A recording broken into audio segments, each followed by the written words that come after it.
વધુ એક મહત્વના સમાચાર પ્રાપ્ત થઈ રહ્યા છે। ગુજરાત આમ આદમી પાર્ટીને વધુ એક મોટો ઝટકો લાગ્યો છે। હાલોલમાં આપના વિધાનસભાના ઉમેદવારે છેડો ફાડ્યો છે। ભરત રાઠવા આપ છોડી ભાજપમાં જોડાયા। કેબિનેટ મંત્રી કુબેર ડિંડોરની હાજરીમાં ઘોઘંબામાં ભાજપમાં જોડાયા। ભાજપે ભરત રાઠવાને કેસરીયો ખેસ પહેરાવી તેમને આવકાર્યા।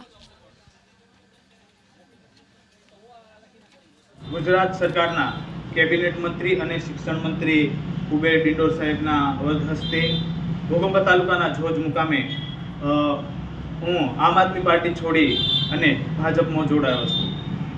आवनारी 2024 लोकसभा चूंटणीमां आपणा गुजरातना पनोता पुत्र वडाप्रधान श्री नरेन्द्र मोदी साहेबने जे विकास करी रह्या छे विकासमां सहभागी थवा माटे આપણી અહીંની હાલોલ વિધાનસભા અને ગુજરાતની જે જનતા માટે જે આપણા ગુજરાતના પનોતા પુત્ર અને વડાપ્રધાન શ્રી નરેન્દ્ર મોદી સાહેબ જે કામ કરી રહ્યા છે એમને સપોર્ટ કરવા માટે અહીંથી હું આજ રોજ ભારતીય જનતા પાર્ટીમાં જોડાઈ રહ્યો છું।